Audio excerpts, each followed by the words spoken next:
Hi, everyone, and welcome to our fourth session of the Social Academic Preparedness Project, or SAP. Today, we'll be covering essay writing techniques and personal spaces. Just a quick reminder of who we are. I'm Nicole Claren. I'm a rising junior at Academy of the Canyons. I'm also president of the Creative Writing Club and secretary of the Science Club. I also help to organize our Science Olympiad team. I'm a student ambassador at We Connect the Dots, a New York-based STEM organization. We teach kids how to code and help teach workforce skills to young adults and teenagers. I'm also outreach and media team for National Youth Week USA. It is a national organization promoting teen mental health and promoting an open discussion about mental health among high schoolers. Right now, we're working on our CASE program, which helps teenagers deal with conflict and anger in a healthy way that is not a harm to themselves or others. And I'm joined by Terry. Hi everyone, my name is Teresa Gu. I go by Terry casually. I am also a rising junior at Academy of the Canyons. I'm the director of activities over here at TIER. I'm also the VP of education at a nonprofit organization called Math Matters. I'm also the president of a community service organization called Music Magically, as well as an ambassador of a Girl Scout. So in all of my roles, I'm here to direct students from K through 12 in achieving their own goals and being their best selves. I'm also pursuing an associate's degree in social sciences, which means that I'm taking a series of psychology courses amongst others, and I find it incredibly fascinating. So before we get started, like always, we're going to ask our guiding question. So we'd like to know where you guys like to do your homework and where you like to do your hobbies. For me personally, I try to do all of my homework at my desk or at school. And for my hobbies, sometimes I like to do them in my living room while sitting on the couch, since I like to read there. That can be really nice for me. All right. Any takers? If not, we're going to move on to our next slide. All right, so this is the bulk of today's session, essay writing. In life and in high school, you will write a lot of papers, primarily research papers and informational papers in high school. But in life, you also have resumes and interview essays, things that will possibly help you in the real world. So essay writing and English in general does not stop at high school. It is important to have these skills in your adult life so that you can lead a successful career in whatever you do. So whenever you have to write an essay, you're typically given an essay prompt. Now, oftentimes this looks like a paragraph. Unfortunately for me, most of the times when I receive that paragraph, the text is really small, and I don't like that. So what we want to do is we want to highlight and find what is most important for us. So first of all, you want to identify what type of essay you're writing. It could be a research essay, it can be argumentative, it can be opinionated, etc. And you want to identify what that is so that you can figure out how you're going to write. You also want to highlight what they're asking of you. Sometimes the prompt is a little bit more nuanced and you want to find exactly what topic you want to do research on and what you're going to be talking about. Additionally, you might want to underline or use another form of annotation to look at things like word count, source count, etc., so that you know what requirements you have to meet. Additionally, you can also take note of any other important things that can help you when you're doing your writing process so that you can have the most ideal essay. So how to start your paper. A lot of students have a lot of trouble trying to start their paper, trying to find the right word to start it. I personally use a brain dump, which helps me get my paper done quick and get it started quickly. So first off, a brain dump is when you dump all the knowledge you already have about the prompt onto a paper. It can include an essay outline where you choose what topics you want for your body essays, how you want your introductory paragraph to go, what type of conclusion paragraph you want. Basically, it's just an outline of possible topics that you can use and maybe a few evidences if you have that. You could also be a draft of your first paragraph. It could just be a bunch of info dumping about what you know about the topic, possible ways to start your paragraph, and anything that you have on the topic. It could be a simple bulleted list of what you know about the subject so that you can guide your research, so that you know what things that you already know and what topics that you could possibly already build upon using your already known knowledge. You could also just write a list of questions that you have about the topic. So then, therefore, that also guides your research, so you know what you don't know and what you may need to know for specific topics that you want to indulge in your body paragraphs. And the most important piece of advice when starting a paper is to not expect perfection.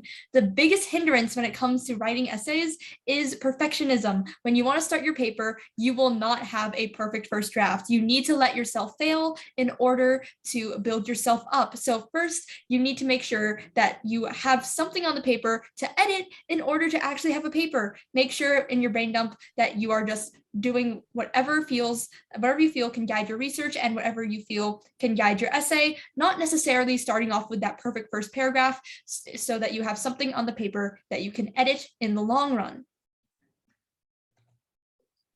So something else that we want to look at as we're writing is our tone and diction. So let's first go ahead and define our words.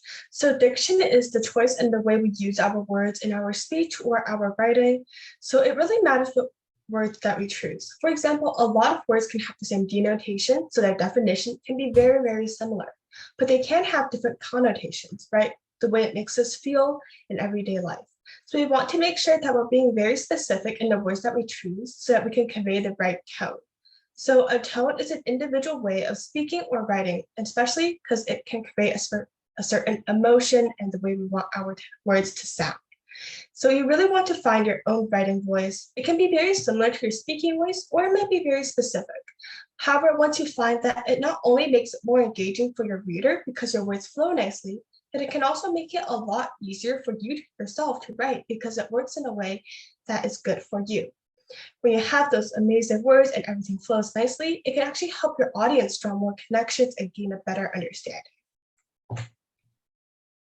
So specifically, this slide pertains to informational essays, argumentative essays, research papers, not narratives or anything story-driven, because often you don't need sources when it comes to creative writing or anecdotal writing. So this is specific for research papers and informational papers, which will be the bulk of your writing experience in high school. So first off, I use ProQuest probably the most. It has a variety of sources that are checked and credited. It ranges from small newspaper articles to like giant PDFs. So it's a really good all-encompassing database that you can find good sources on. Google Scholar is also a popular one because one, you don't need to log in through a library account or your own account to use it. And two, it probably has the most sources out of most databases because it is the Google search engine. It is really good for finding like a variety of sources such as newspapers, PDFs, research papers, anything to your delight. But a lot of teachers may not like Google Scholar simply because it is that wide range and it is not as built as a database. It is not as well known as a database as some of the databases we have here. So some teachers may not like Google Scholar, but if you have to find a bunch of sources, specifically like around 8 to 10 sources, Google Scholar is probably your best bet because it has the most amounts of sources.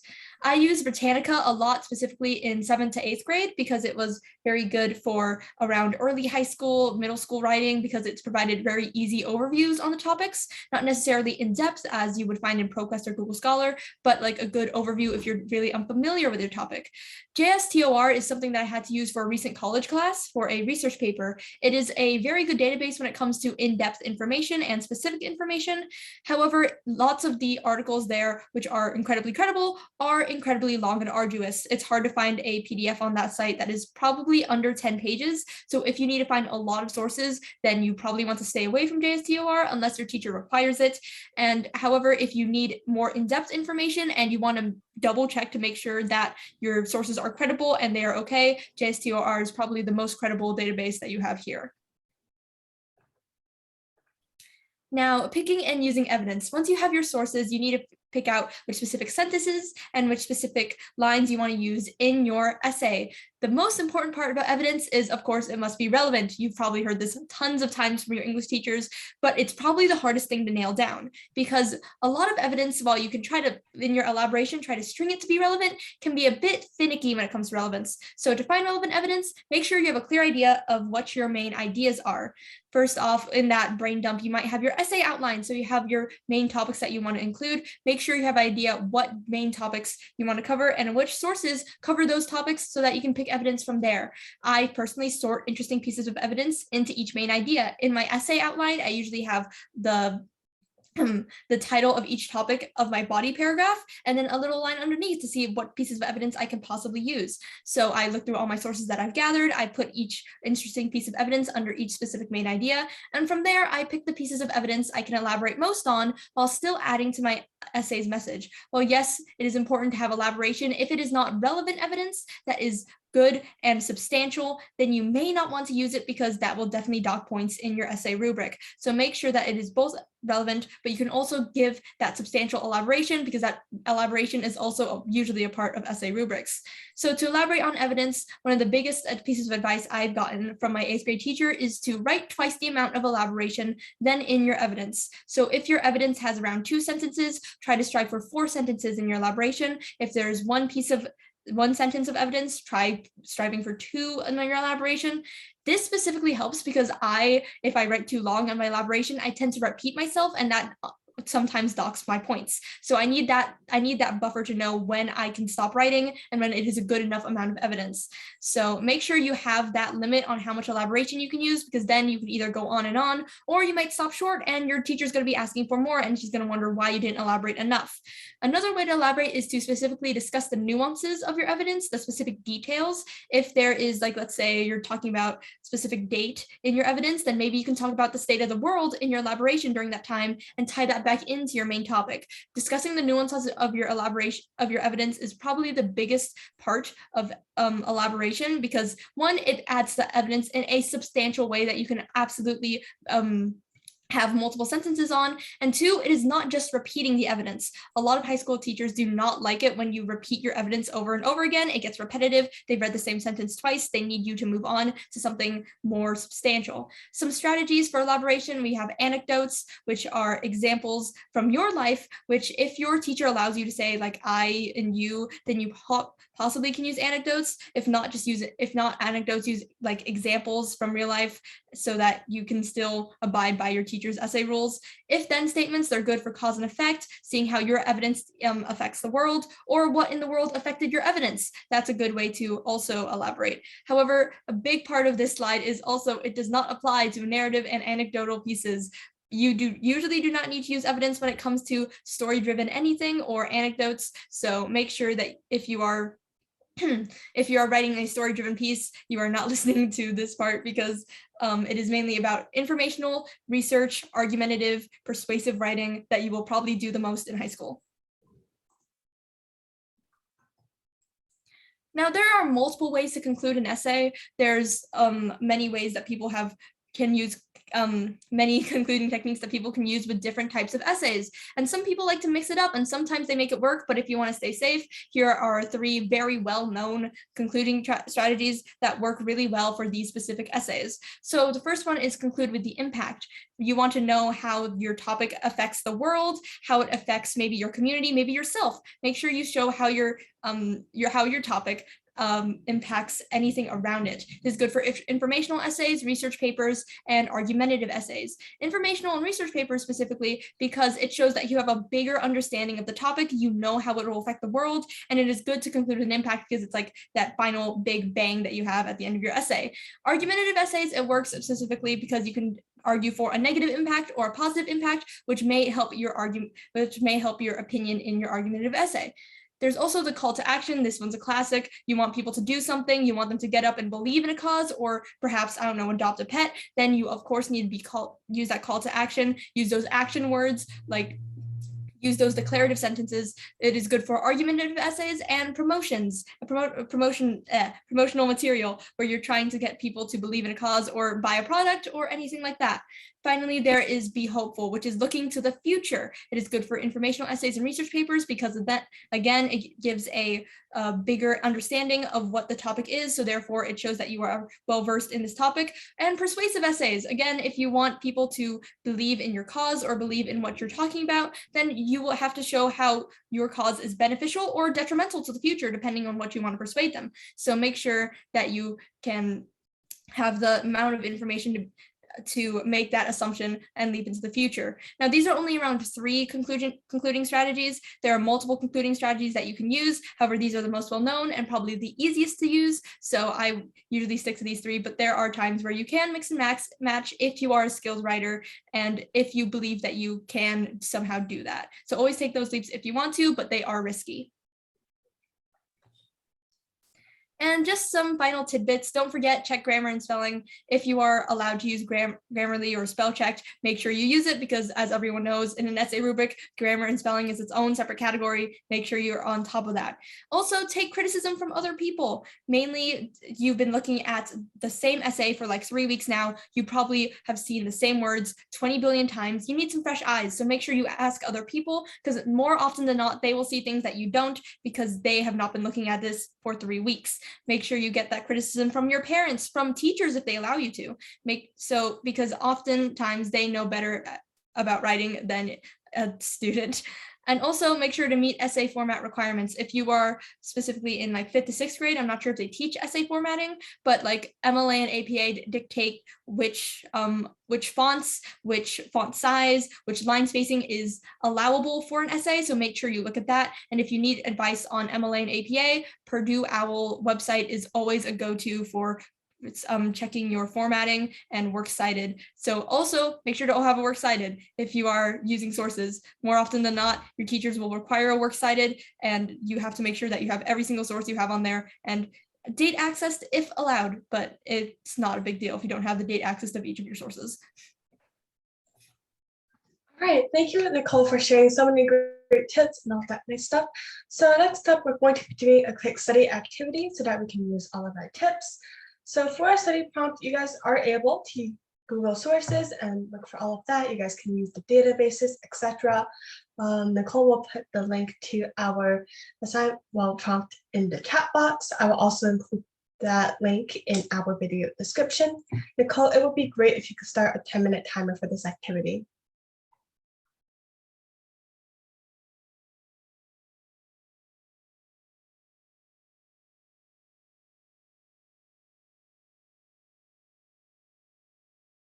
By the way, if you do happen to use sources, you guys don't have to make it like a works cited. You guys don't really have to include that. We're not grading you guys on how you guys set your sources. This is just going to be a fun activity for us.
All right, well, this concludes our study activity. So we're going to be moving on into our next segment, and we're going to be talking about specialized spaces. So when we talk about specialized spaces, we're essentially setting aside room for us to do all of our different activities. So for example, you might want different places for you to do your homework, a different place for you to relax, a certain place for you and your friends to hang out. And the reason why it's so important for us to actually have these specialized spaces is because of the way our brain works. For example, if we were to do homework on our bed, it can actually make our brain associate our bed with doing homework.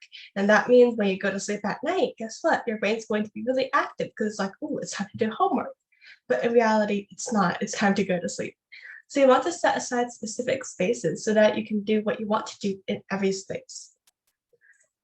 So first of all, we just talked about work versus relaxation. So we really want to make sure that we keep these two separate, especially because when we're doing homework, sometimes we get frustrated, a little bit stressed, and that's all okay.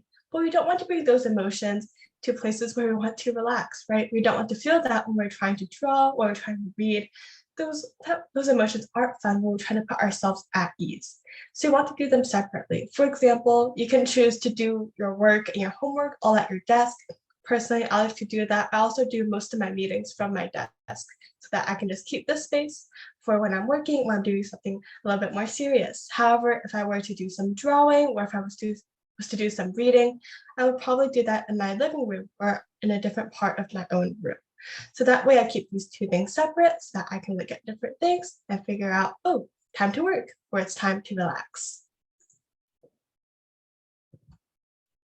So many people have different opinions on whether noise helps them focus or disturbs their focus. A lot of people try classical music because it doesn't have lyrics, and scientifically, it does help your brain focus more in on the activity that you're doing. Personally, I don't use classical music. For some reason, my brain doesn't really work well with classical music. It disrupts my focus more. Some people use music with lyrics because they like to follow along with the tune, and it also makes them feel more comfortable. That's what I use. Some people use white noise because sometimes they just need background noise, but they don't necessarily need anything with a rhythm or anything musical, so they use white noise instead. And other people just prefer silence because any type of noise can be very disrupting. So there are certain times when I need to work in silence rather than have any type of noise because noise can be really overwhelming at the moment.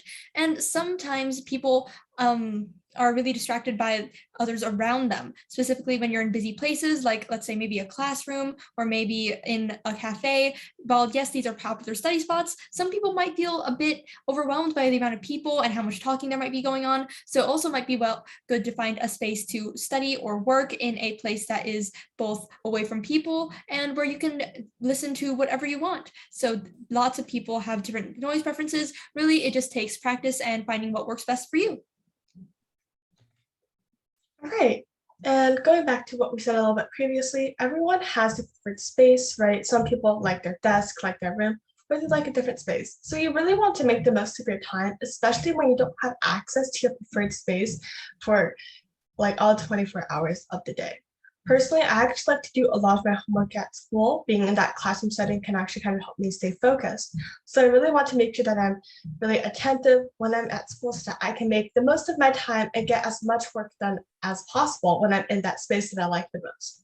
So you really want to be focused at that point in time. Some people like going to the library, and at the library, sometimes people make a lot of noise. So you really want to make sure that you are able to be in your preferred spot for the amount of time that you need so that you can get all of your work done. But you also want to be focused so that you can actually be there, be attentive, and get your action items completed. Additionally, make sure that you have all of the tools you need in your study space or in your other spaces as well. For example, if I'm working, I do need to make sure that I have my computer, a good light, my mouse, all of the other things to make sure that I can do what I need. Additionally, this can also carry over into the more creative activities. For example, if I were to be drawing, I need to have my paper, my pencils. So whatever space you're in to do what you need to do, you want to make sure that you have all of the tools you need so that you can complete your tasks and have fun while doing that instead of looking for your items. And it's also important to set a specific space for social time, for when you need to talk to your friends, because not only does it help to delineate between work and social time, it also helps you take a break. When you're in this specific space, you shouldn't be working, and it helps you helps you get away from work for a while because you know that this space is specifically for hanging out with friends. Personally, I used to hang out with my friends at the park a lot. We had a very specific spot that we'd always meet, and I would never take work to that spot. Every time I had to meet up with friends, I would try to stock up on work the hour before and see if I could make it. And if I could, I would go to that spot and relax. I would not be thinking about due dates. I would not be thinking about assignments. It helps me de-stress. And then right when I get back home and to my desk, then usually I get back into work if I have that more energy and more focus by the time that I'm done socializing with friends. So it's very important to both delineate between work and social spaces so that you know where and when to do work. And so you set that limit for yourself. All right, so this one's a little bit of a debate on whether or not people like to eat food or if they don't eat food when they're studying. And there's a lot of argument on both sides of the thing. For some people, they're like, yes, I like eating on a little bit of food. It gives me more energy. Nibbling on some food when I'm studying helps me stay attentive. And for them, that can be a really positive thing. For other people, they prefer to not eat food when they're studying because they think that can be a little bit distracting. Personally, I don't eat food when I'm studying. I find it to be a little bit strange. And also, I only have two hands, right? If I'm holding something with one hand and I'm writing with the other, it can be really difficult. And also, you can drop crumbs on your papers, on your electronics, and that mess can be really hard to clean up. So I prefer to not eat food when I'm studying. And in fact, I actually like to take a quick snack when I'm doing a break, so that can be really nice. But I encourage everyone to figure out what works best for them and to see which side of the aisle they prefer to be on. Because ultimately, there are pros and cons to each, and everyone should find what works best for them. All right, so with all of that being said, let's go ahead and do our design activity. So for our design activity, there's actually a few ways for you to do this. You can either choose to figure out how you want your desk to look. You can draw this out on paper and see, ooh, maybe I want to move my computer here or move my light there. Or you can do it digitally if you don't have a paper near you. There's also an option where you can just start physically rearranging your desk if your space is a little bit messy or if it just doesn't look the way you want it to look. We're going to give everyone 10 minutes to do this, and we'll see you back.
All right, my friends. So this is where we're going to be concluding our design activity. I hope that everyone here had fun.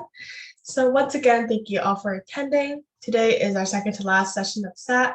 So next week is going to be our last session. Once again, we meet every Friday from 2 to 3 p.m. So we hope to see you there. Right. Goodbye. Bye.